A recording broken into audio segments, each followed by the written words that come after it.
Hoy es un día muy especial en la celebración de la Semana Santa y no tenemos acuerdos, consensos, diríamos, exactamente qué es lo que debemos de celebrar el día jueves. De hecho, hay algunas incongruencias difíciles de sortear cuando ponemos atención a la cronología, porque tenemos entendido que el Cordero era sacrificado el día viernes a las 3 de la tarde, como el Evangelio de San Juan nos dice que es el momento que el Señor Jesucristo muere. Pero los discípulos comen el Cordero el jueves en la noche. La pregunta que se ha levantado y que algunos estudiosos grandes como Joaquín Jeremías han luchado con esta pregunta es cómo podemos de verdad coordinar la cronología.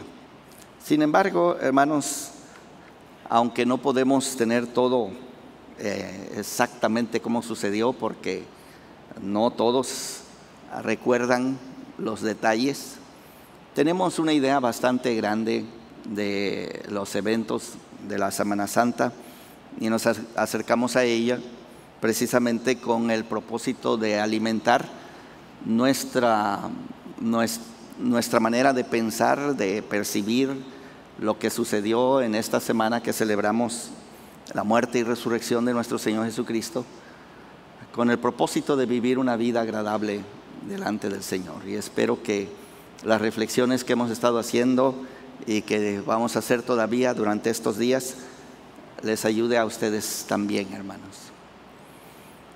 Algo que traigo en la memoria y que me ha llamado la atención por muchos años es un comentario que hizo el teólogo Dietrich Bonhoeffer en su primer viaje que hizo a Estados Unidos. Él terminó su doctorado a la edad de 21 años y vino a hacer, diríamos nosotros, un posgrado a Nueva York. Y estando en Nueva York visitó las iglesias americanas y su comentario fue que las iglesias americanas realmente no tomaban en serio el pecado. Entonces él se va a mover de las iglesias blancas a las iglesias negras, en donde él va a descubrir algunas cosas muy especiales que lo van a impactar, y entre ellas los espirituales negros, que se llevó una gran cantidad a Alemania para compartir con sus estudiantes, particularmente en el tiempo que él estuvo en su lucha en contra del régimen, el tercer régimen, en el tiempo de Hitler. Me llama mucho la atención este factor que él llama la atención, que las iglesias, imagínense, las iglesias no toman en serio el pecado. No toman en serio el pecado. Más tarde, cuando él está escribiendo sobre la disciplina que debe de haber en la iglesia, él hace otra referencia que también me llama la atención, y es al hecho de que a menos que nosotros prediquemos sobre la seriedad del pecado, no podemos disciplinar. Y yo daría un paso más por decir que a menos que nosotros de verdad tomemos en serio el pecado,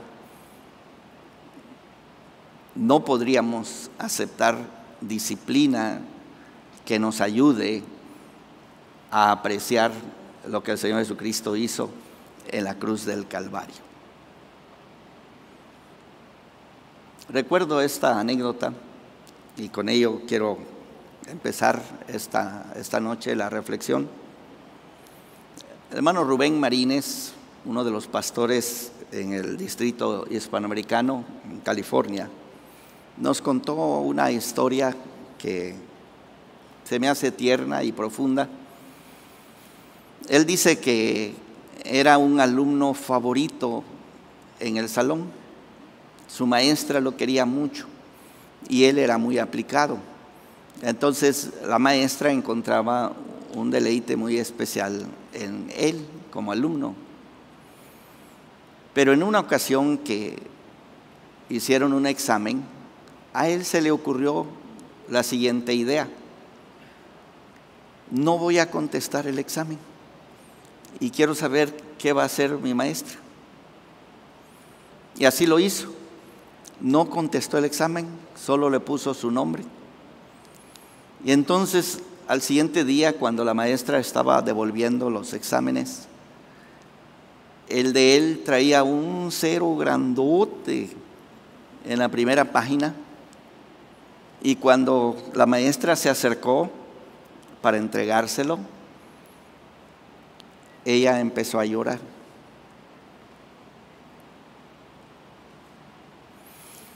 Y estas lágrimas que derramó su maestra le partieron el corazón. Él nos decía: hubiera preferido que hubiera agarrado la regla o un cinturón y me hubiera pegado. Pero el hecho de que ella se pusiera a llorar, no lo pude soportar. Recuerdo esta anécdota porque creo que el escritor a los Hebreos nos está exhortando. Así dice en el capítulo 13, versículo 22. Está diciendo que ojalá que soporten la palabra de exhortación.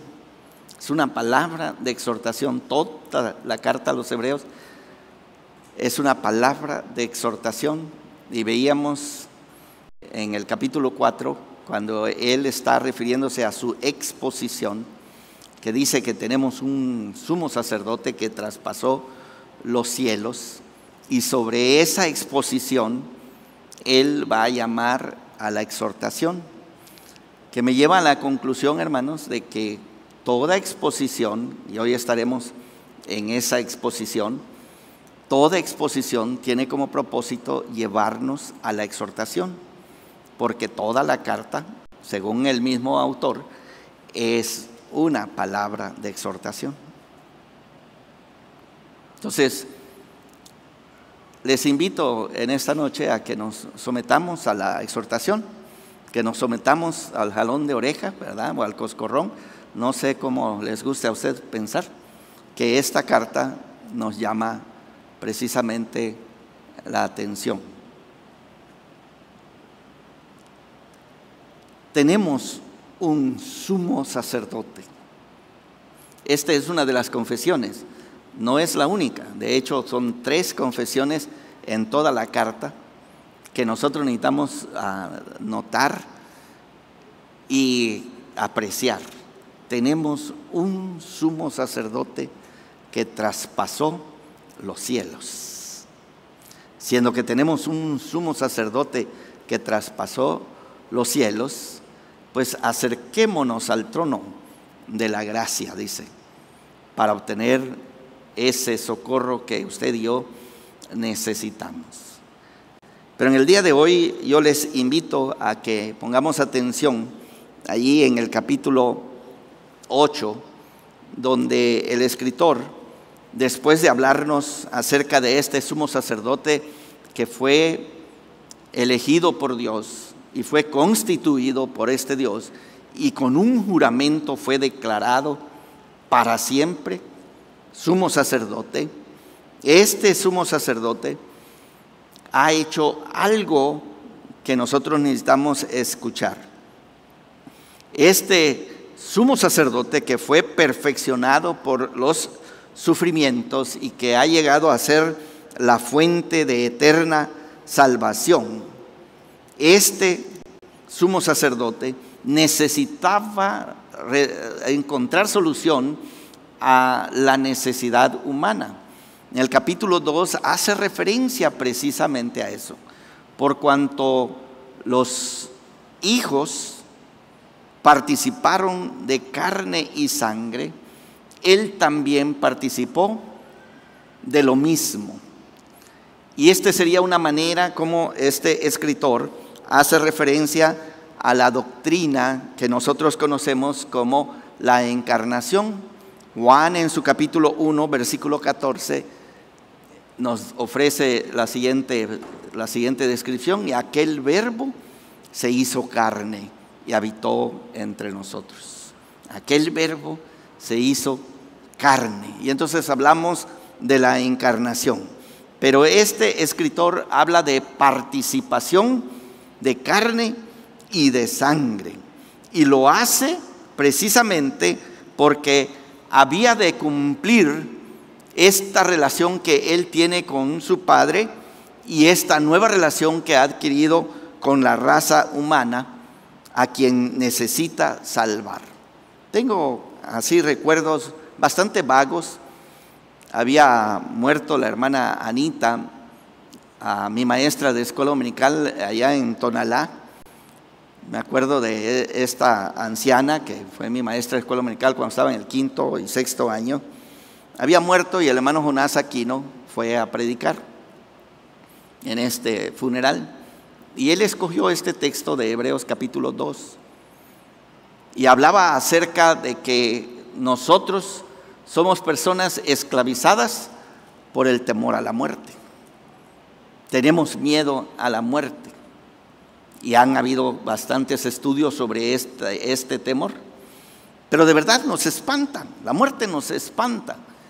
Y nuestro Señor Jesucristo viene precisamente para asumir las mismas características de nosotros y también enfrentarse con la muerte. Pero mientras Él está haciendo este paso, este eterno Hijo de Dios, que ha vivido una vida de obediencia, que ha vivido una vida encarnada, que ha vivido una vida de identificación, de empatía con nosotros los seres humanos, va a ofrecer su vida en favor de la nuestra, en favor de nuestra salvación. Y entonces vamos leyendo, hermanos. Les invito que tengan ahí su Biblia y si pueden tenerla tal vez para hacer alguna nota o subrayar o dejar algo que les haga recordar. En el capítulo 8 estaremos tomando textos, capítulo 8, 9 y 10. Es bastante texto que tendremos que revisar. Ya desde el versículo 27 del capítulo 7 anuncia este autor. Miren lo que dice: no tiene necesidad cada día, como aquellos sumos sacerdotes, de ofrecer primero sacrificios por sus propios pecados y luego por los del pueblo, porque esto lo hizo una vez para siempre, ofreciéndose a sí mismo. Porque la ley constituye sumos sacerdotes a débiles hombres, pero la palabra del juramento posterior a la ley, al Hijo, hecho perfecto para siempre. Y empieza el capítulo 8. Ahora bien, el punto principal de lo que venimos diciendo es que tenemos tal sumo sacerdote, el cual se sentó a la diestra del trono de la majestad en los cielos, ministro del santuario y de aquel verdadero tabernáculo que levantó el Señor y no el hombre. Nuestro autor tiene interés en tres elementos que vamos señalando. Primero, hermanos, va a hacer un contraste entre santuario y santuario. Y va a tomar ventaja del Antiguo Testamento. Y me fascina porque son personas que obviamente conocen muy bien las Escrituras. Es su Biblia, es la que ellos estudian todos los días. Pero es cristiano y reconoce que en Jesucristo ha sucedido algo totalmente nuevo. Y toma ventaja de las Escrituras, porque allá en el libro de Éxodo, el Señor, Jehová de los ejércitos, le da una orden a Moisés y le dice que haga el santuario de acuerdo al modelo que le va a mostrar. Miren lo que la Escritura dice. Quiere decir que Moisés, y luego hay quienes le van a ayudar para hacer el santuario, están copiándose. Se están copiando de un modelo que está allí. Ese modelo no es lo que ellos van a tener, sino solamente una copia del modelo. Para nuestro escritor esto es importantísimo, porque significa que todo el ministerio de Aarón y de sus hijos, todo el ministerio de Leví y de sus hijos, se llevó a cabo en una copia. Y en esa copia, según él va a ir sacando sus conclusiones, al final de cuentas, realmente no es el verdadero culto, que es otro de los tópicos que va a levantar. No es el verdadero culto. Tiene que haber entonces un verdadero santuario. ¿Y dónde está ese santuario? A veces escucho a las personas hacer las preguntas: ¿dónde está el arca? ¿Se han escuchado eso? Les digo, pues miren la película, ¿verdad? ¿Sí? De Indiana Jones. Ahí está la respuesta, ¿verdad? Según la película de Indiana Jones, encontraron el arca allá escondida en Egipto y finalmente se la llevaron y está en algún lugar de Estados Unidos. Tal vez ahora Joe Biden sabe dónde está esa arca escondida, ¿verdad? Pero el escritor de los Hebreos no se va a quedar con una nota como esta, que esté por ahí guardada o perdida el arca del pacto. No, porque aún esa, que en la película es algo extraordinario, aún esa sería solamente la copia de la verdadera que está en los cielos. Y si ustedes van a ofrecer un sacrificio que de verdad haga el trabajo, que es el otro tópico que tenemos aquí, ustedes tienen que entrar al final de cuentas en ese santuario verdadero que está en los cielos. Pero ¿y quién sube a los cielos? Pues, ¿quién entra a ese santuario? De acuerdo a nuestro escritor, solamente hay una persona, ¿sí?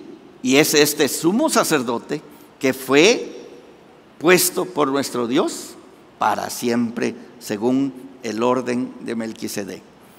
Este sumo sacerdote entró al santuario verdadero y allí ofreció sacrificios. Vamos siguiendo la argumentación. El tercer tópico que tenemos, porque ese sería el santuario, el sacrificio y por último el pacto. Estos tres debemos de escuchar a nuestro autor y luego va a sacar conclusiones que ustedes y yo necesitamos atender. En el versículo 3, él va a empezar a desarrollar otro de sus tópicos. Porque todo sumo sacerdote está constituido para presentar ofrendas y sacrificios. ¿Para qué sirve un sumo sacerdote, hermanos? Su tarea es entrar al lugar santísimo. Entraba una vez al año para ofrecer sacrificios, ofrendas y sacrificios, por lo cual es necesario que también éste tenga algo que ofrecer. ¿Sí? Nuestro Señor Jesucristo, nuestro sumo sacerdote, va a entrar al lugar santísimo, pero no la copia que estaba en Jerusalén.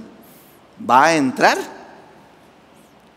en los cielos y va a purificar los cielos completos, hermanos. La muerte de nuestro Señor Jesucristo tiene ese poder. Ahorita que cantaban aquí nuestros muchachos este último canto, pues traigo el sermón en la cabeza, ¿verdad? Pensaba yo, wow, no nos pusimos de acuerdo, pero si nos hubiéramos puesto de acuerdo, ese era el canto que deberíamos haber cantado. Preciosa sangre que se derramó, hermanos, y que limpió este lugar. Bueno, seguimos con este autor. Dice el versículo 4: así que si estuviese sobre la tierra, ni siquiera sería sacerdote. ¿Cómo lo ven? Si estuviera sobre la tierra, ni siquiera sería sacerdote. Y al no ser sacerdote, no podía entrar al lugar santísimo y ofrecer sacrificios en ese lugar. No podría hacerlo. Y de hecho, eso es lo que nosotros sabemos.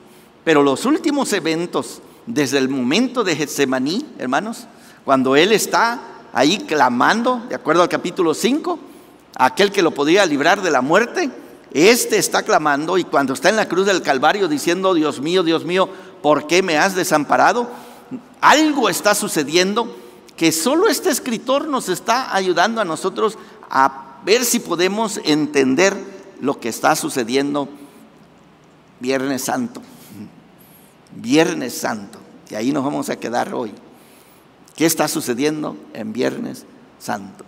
Mientras nosotros lo vemos allí que está muriendo, toda la agonía de su crucifixión, de acuerdo al escritor a los Hebreos, algo extraordinario está sucediendo, hermanos, porque el Hijo de Dios ha traspasado los cielos y está ofreciendo una ofrenda.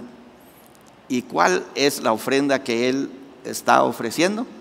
Se está ofreciendo a sí mismo. A sí mismo.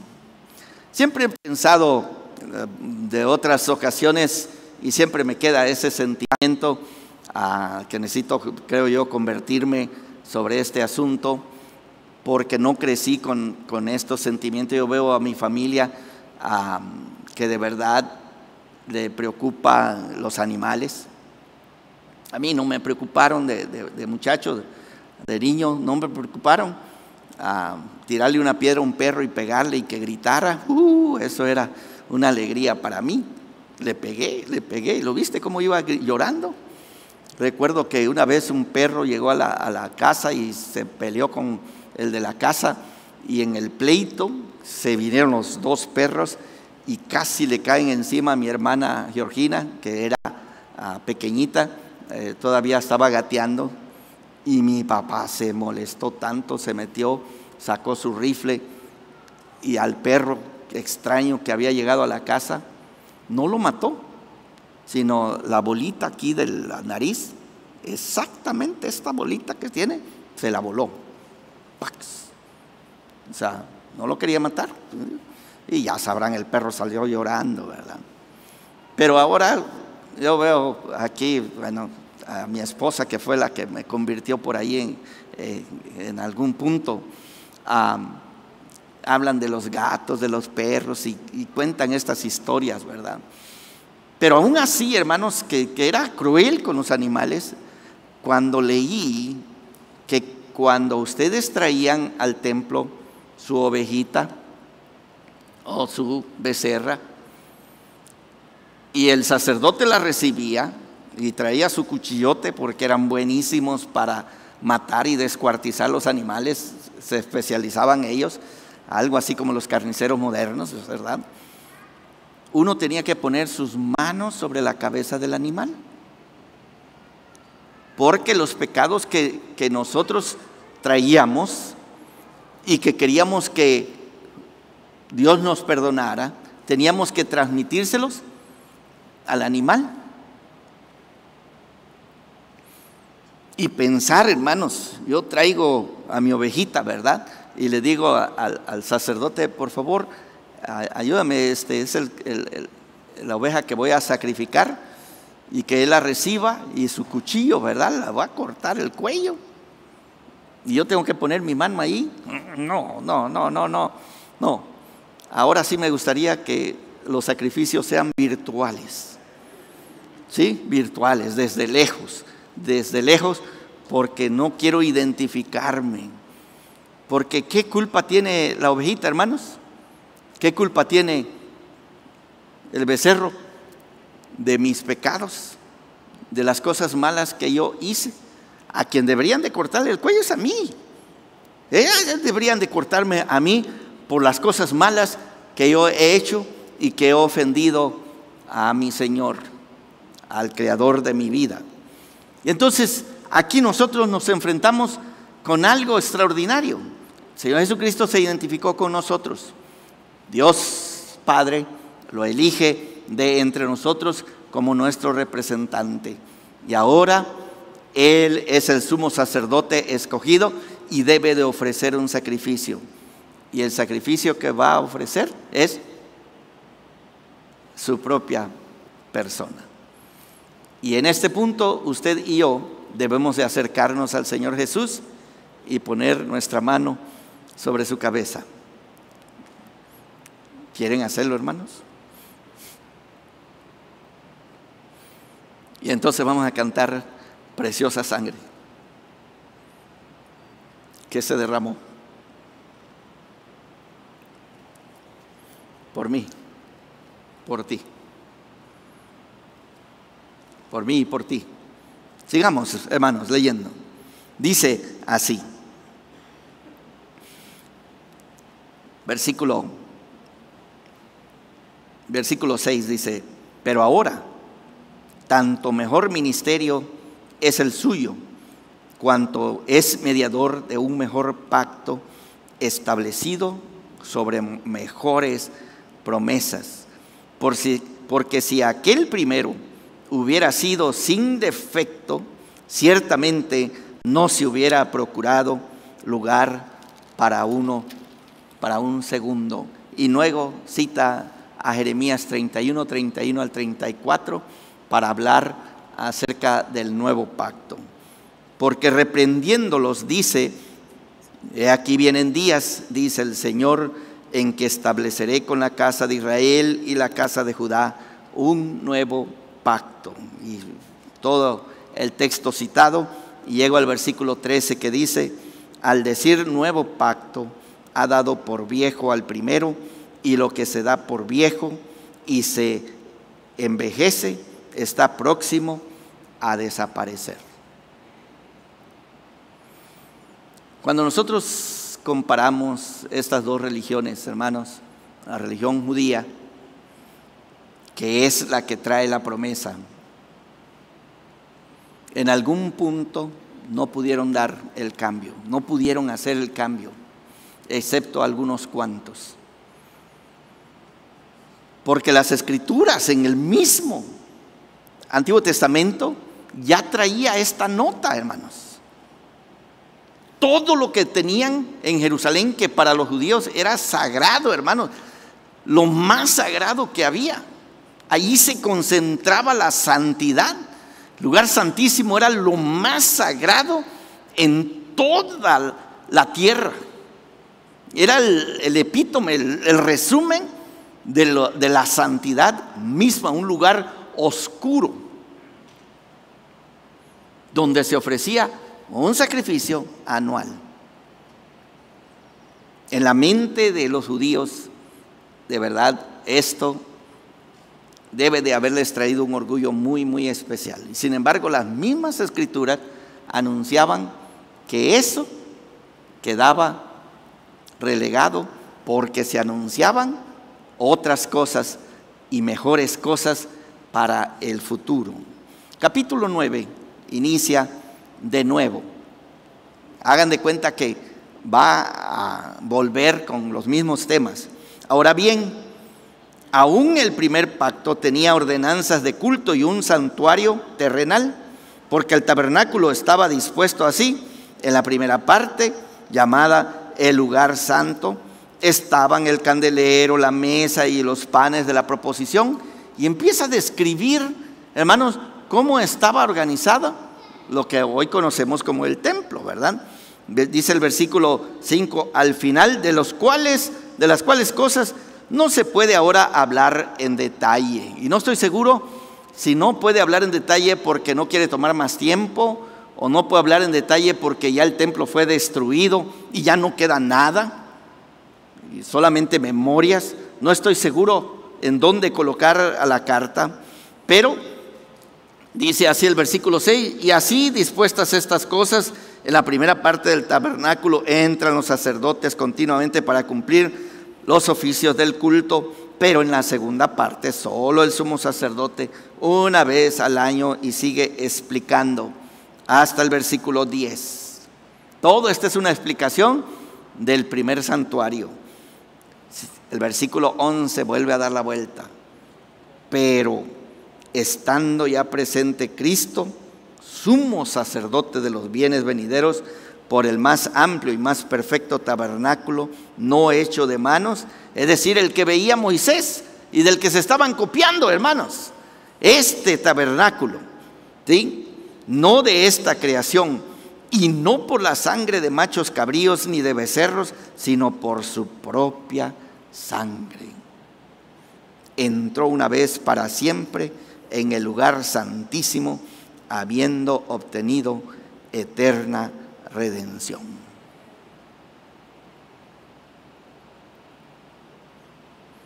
¿Cuál es el precio de nuestra salvación, hermanos?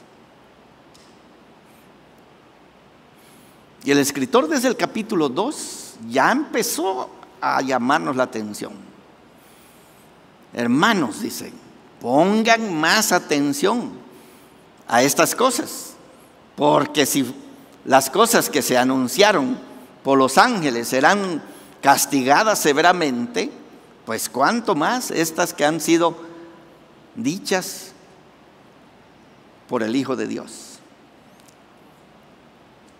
Y es allí, hermanos, donde yo siento que ustedes y yo necesitamos sentarnos calmados, y hoy estamos precisamente con este espíritu estamos celebrando la Semana Santa, sentados, calmados, para pensar. No sea que nosotros también abaratemos aquellas cosas que hemos escuchado del Evangelio y terminemos despreciando las cosas que tienen un valor incalculable. Y en este caso, la sangre de nuestro Señor Jesucristo. La sangre de nuestro Señor Jesucristo. El escritor va a seguir hablando, ¿sí? Voy hasta el versículo 23, me muevo hasta el versículo 23 del capítulo 9. Dice: fue pues necesario que las figuras de las cosas celestiales fuesen purificadas así, pero las cosas celestiales mismas con mejores sacrificios que estos, porque no entró Cristo en el santuario hecho de mano, figura del verdadero, sino en el cielo mismo, para presentarse ahora por nosotros ante Dios, y no para ofrecerse muchas veces, como entra el sumo sacerdote en el lugar santísimo cada año con sangre ajena. De otra manera le hubiera sido necesario padecer muchas veces. Y sigue discutiendo, hermanos, y sigue el capítulo 10 hablando. Pero el escritor, hermanos, se ha reservado, porque en su argumentación ha venido trabajando con Jeremías 31, ha venido trabajando con Salmos 110, ha venido trabajando con Salmos capítulo 2, pero tiene reservado una carta más, y es el Salmo 40. Salmo 40, me voy hasta el versículo 5 del capítulo 10, si me siguen, hermanos. Dice así: por lo cual, entrando en el mundo, dice, sacrificio y ofrenda no quisiste, mas me preparaste cuerpo. Holocaustos y expiaciones por el pecado no te agradaron. Entonces dije: he aquí que vengo, oh Dios, para hacer tu voluntad. Como en el rollo del libro está escrito de mí.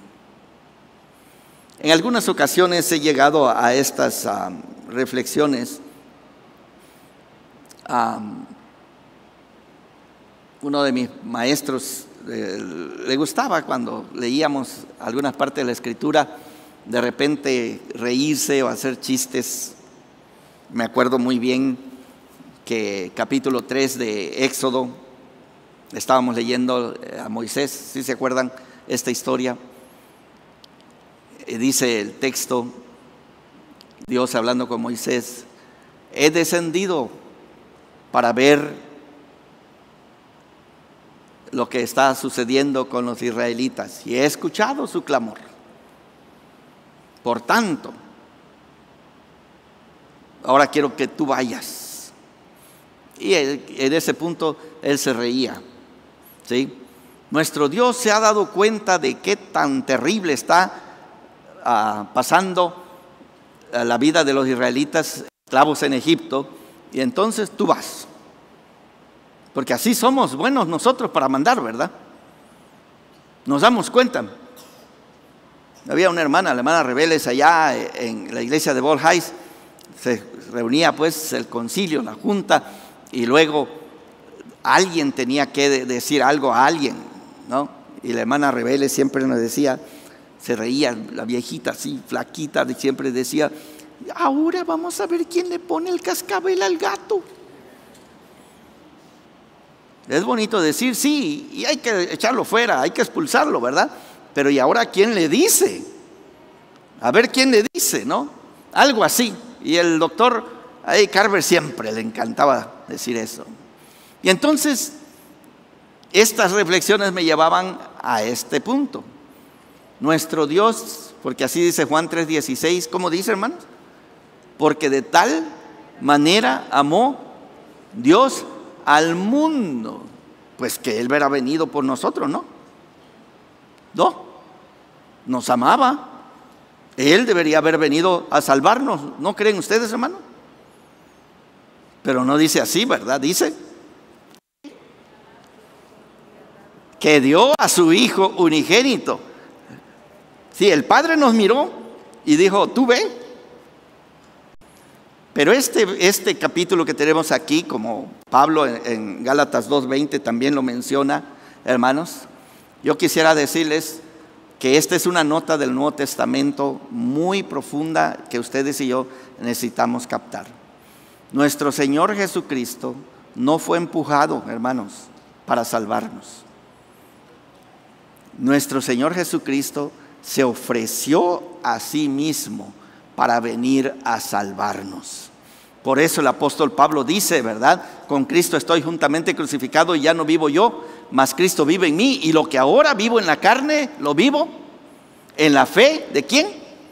Del Hijo de Dios, el cual me amó y dio su vida a sí mismo por mí. Y aquí lo tenemos, hermanos, y me encanta. Entonces dije, el escritor a los Hebreos asume que quien está hablando es el Hijo hablando con el Padre. He aquí que vengo, oh Dios, para hacer tu voluntad, como en el rollo del libro está escrito de mí. El que está allí, hermanos, en el Calvario, que está derramando su sangre para salvar nuestras vidas, es nada menos que el Hijo de Dios, que nos ha amado desde el principio. Y su amor por nosotros lo llevó hasta este punto de ofrecer un sacrificio de sí mismo para salvarnos también a nosotros. Cuando hablamos de la doctrina de la Trinidad, que a veces tenemos problemas para entenderlo, hay una doctrina que va junto con ella. Acabo de mencionar hace unos 2-3 días, mi hijo Moisés, que está estudiando teología, me escribe cada rato, papá, y él quiere que le conteste ya, ¿verdad?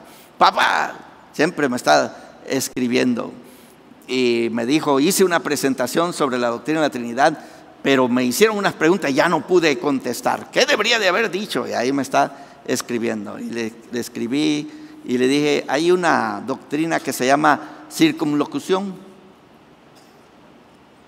Una doctrina que se llama circunlocución.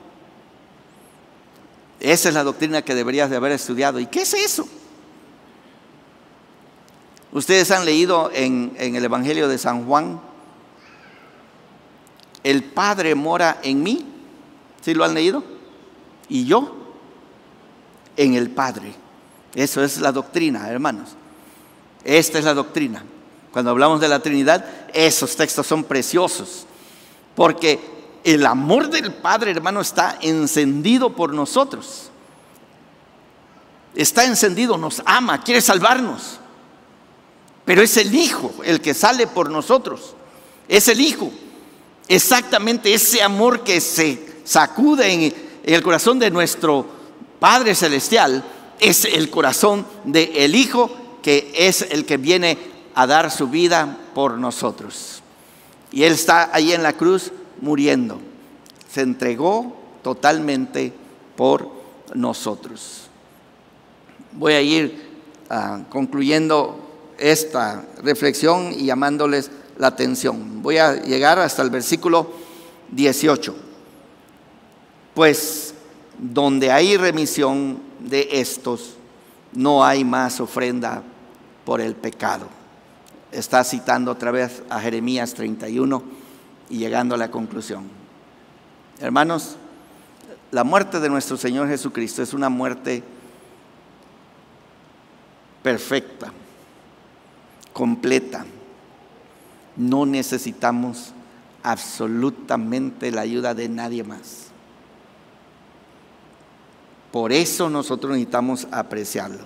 Y viene la exhortación, voy a leerla porque creo que sí debemos de ser exhortados. Dice así: así que, hermanos, teniendo libertad para entrar en el lugar santísimo por la sangre de Jesucristo. ¿Qué nos da acceso al Padre, hermanos? Es el sacrificio de nuestro Señor Jesucristo. Cuando Él dijo: yo soy el camino, la verdad y la vida, y nadie viene al Padre sino por mí, Él está hablando precisamente de que no hay acceso a Dios sino por su sacrificio. Por el camino nuevo y vivo que Él nos abrió a través del velo, esto es, de su carne, y teniendo un gran sacerdote sobre la casa de Dios, acerquémonos con corazón sincero, en plena certidumbre de fe, purificados los corazones de mala conciencia y lavados los cuerpos con agua pura. Mantengamos firme sin fluctuación la profesión de nuestra esperanza, porque fiel es el que prometió. Y considerémonos unos a otros para estimularnos al amor y a las buenas obras, no dejando de congregarnos como algunos tienen por costumbre, sino exhortándonos, y tanto más cuanto veis que aquel día se acerca. Qué exhortación. Y luego va a seguir la exhortación más dura todavía. Recuerdo haber escuchado esta anécdota, esta historia, hermanos. Fueron sorprendidos unos soldados en Vietnam, y uno de los soldados fue herido. Los otros ya se habían escondido, estaban defendiéndose, pero era estrategia del enemigo que si ustedes hieren a una persona, un soldado, no lo van a matar, lo van a dejar vivo, que se esté quejando, para que los otros regresen a ver si lo pueden ayudar.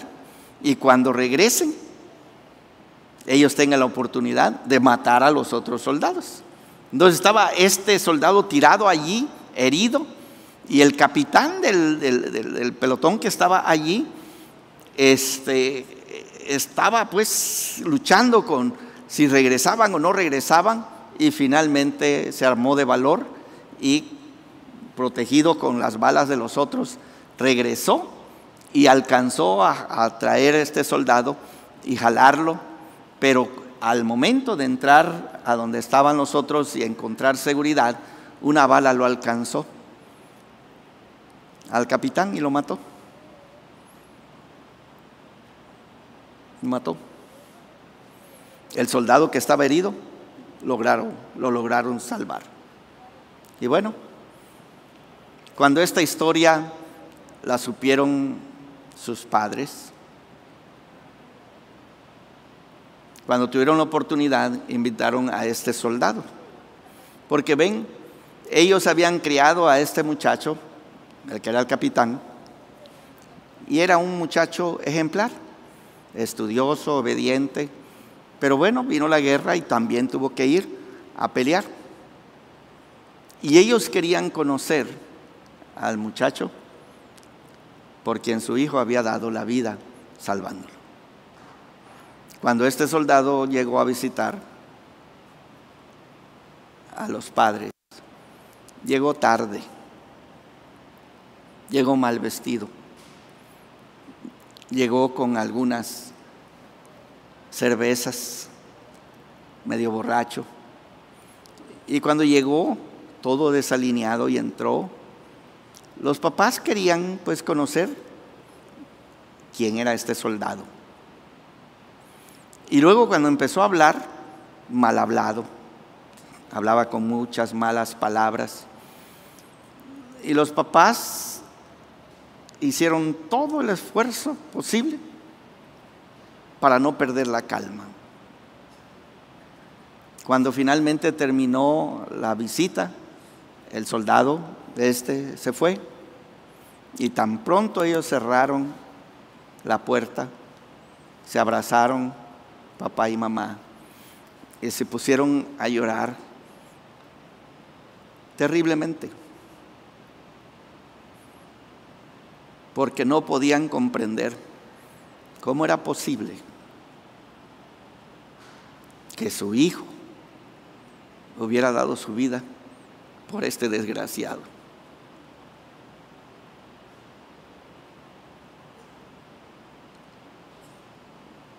Y creo yo que por allí viene el escritor a los hebreos, hermanos. Y está exhortándonos. Está tratando de que nosotros entendamos que quien dio su vida por nosotros es el sumo sacerdote, el único en el universo que puede lograr ese puesto por elección de Dios y por elección de Él. Su identificación con nosotros es tal que no podemos más que decir que su amor por nosotros va más allá de toda explicación. Pero en el caminar de nuestra vida cristiana, de pronto ustedes y yo perdemos realmente la visión. Por eso cuando llega el capítulo 12 nos exhorta y nos dice: puestos los ojos en Jesús, el autor y consumador de nuestra fe. ¿Sí? Puestos los ojos en Jesús, el autor y consumador de nuestra fe. Corramos con paciencia la carrera que tenemos por delante. Y en este mismo capítulo 12, al final, tiene una nota que de verdad tenemos que pesarla. Vayan conmigo, hermanos. Capítulo 12.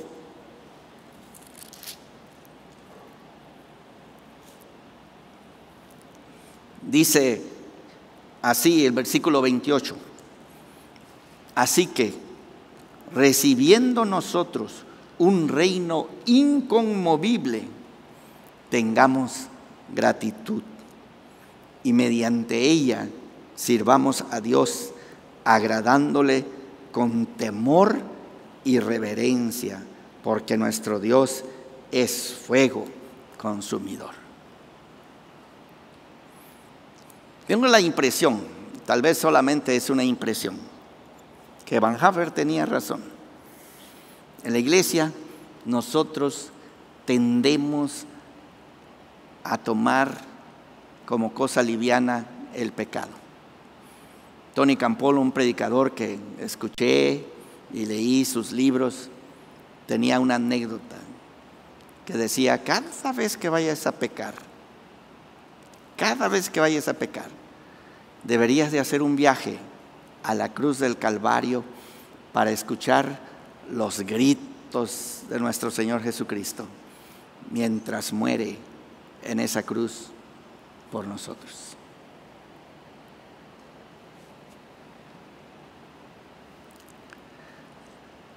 Creo que si hiciéramos el viaje no nos quedarían ganas de pecar.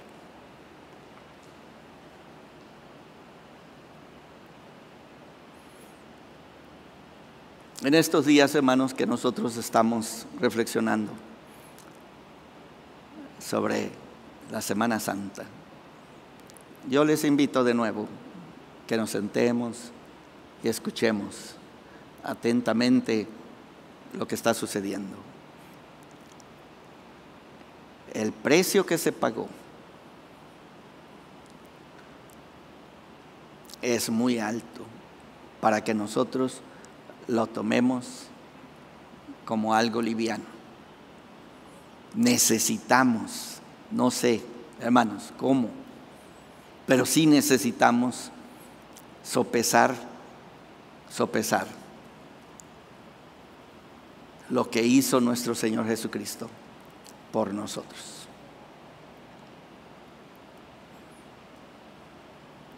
Capítulo 6 dice: ya no es posible restaurar a una persona que ha regresado. Ya no es posible, porque sería crucificar de nuevo al Hijo de Dios. Y eso ya no va a suceder, hermanos. No va a suceder. Entonces necesitamos ponernos mucho más en serio. Y creo que estos días de reflexión nos invitan a que tú y yo de verdad vivamos una vida agradable a nuestro Dios. Esta es la carta, hermanos, que dice: sin santidad nadie verá al Señor. Esta es la carta que dice: sin sangre no hay remisión de pecados. Esta es la carta que dice que no podemos volver a crucificar a nuestro Señor Jesucristo también. Lo dejo ahí, hermanos. Mañana, Dios mediante, estaremos reflexionando otra vez lo que esta carta nos tiene que decir sobre la muerte de nuestro Señor Jesucristo. Voy a tomar el tiempo para que tomemos este símbolo tan importante que tenemos nosotros, hermanos.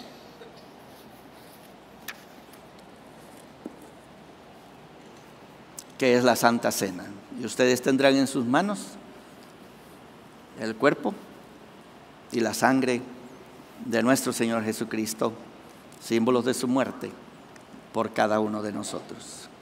La Santa Cena, instituida por nuestro Señor y Salvador Jesucristo, es un sacramento que proclama su vida, su sufrimiento, su muerte sacrificial, su resurrección y la esperanza de su segunda venida.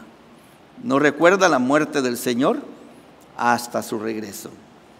La cena es un medio de gracia en el cual Cristo está presente por el Espíritu. Debe ser recibida en reverente aprecio y agradecimiento por la obra de Cristo. Todos aquellos que verdaderamente se han arrepentido, renunciado a sus pecados y han creído en Cristo para salvación, están invitados a participar en la muerte y resurrección de Cristo. Venimos a esta mesa para ser renovados en vida y salvación y ser hechos uno por el Espíritu. Les pido, hermanos, que nos pongamos de pie y en unidad con la iglesia confesemos nuestra fe. Repitan conmigo, hermanos: Cristo murió, Cristo resucitó, Cristo vendrá otra vez. Oremos. Padre Santo, venimos con manos sucias,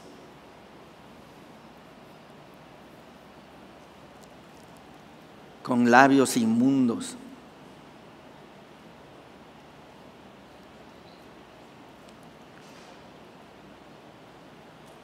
con corazones endurecidos.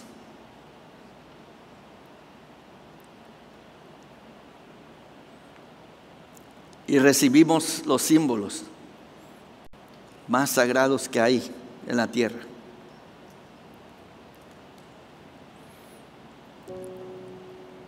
De lo que tu Hijo hizo por nosotros, identificándose,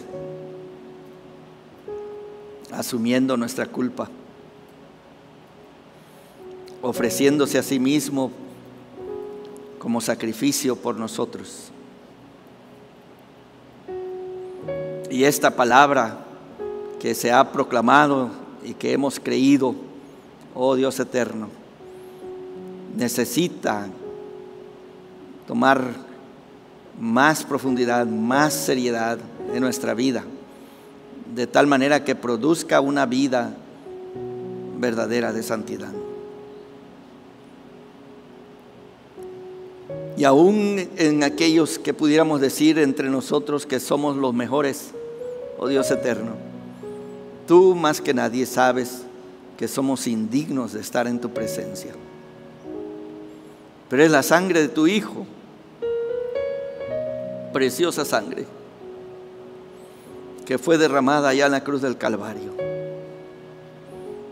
y que ha abierto un camino para nosotros, para acercarnos y recibir la gracia que nuestra vida necesita. Padre Santo, ayúdanos a acercar con gratitud, sabiendo que nos acercamos no al Sinaí, como dice este texto, sino al monte de Sión,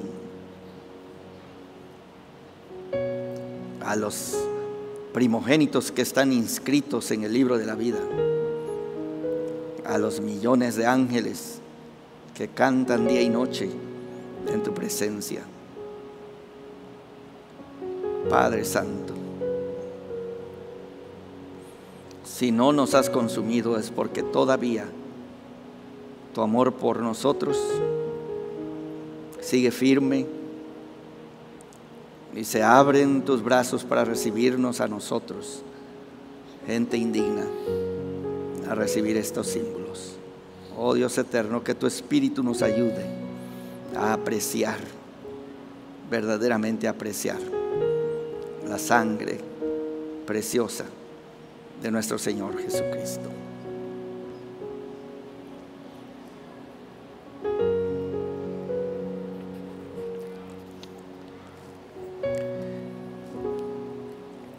Tomen, hermanos, el pan.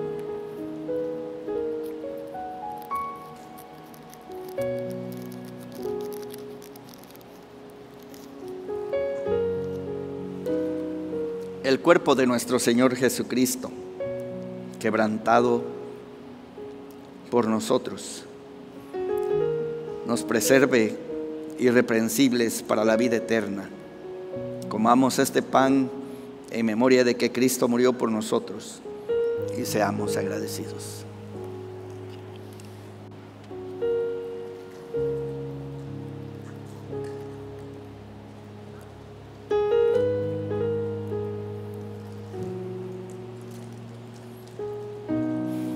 La sangre de nuestro Señor Jesucristo, derramada por nosotros, nos preserve irreprensibles para la vida eterna.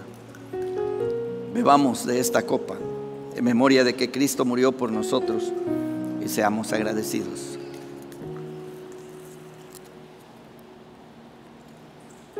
Padre Santo, si no fuera por el gran amor con que tú nos amas y por este gran acto de tu Hijo, nuestro sumo sacerdote, que se ofreció a sí mismo por amor a nosotros para hacer tu voluntad. Que su amor, Señor, de verdad nos desafíe a vivir una vida santa delante de ti. Ayúdanos, todos los que estamos aquí somos débiles, y así dice el texto, que Él está rodeado de debilidad, pero por eso se compadece de nosotros e intercede por nosotros. Recibimos estos emblemas con una profunda gratitud y permite, Señor, que esta gracia de verdad nos transforme. En el nombre de nuestro Señor Jesucristo oramos. Amén.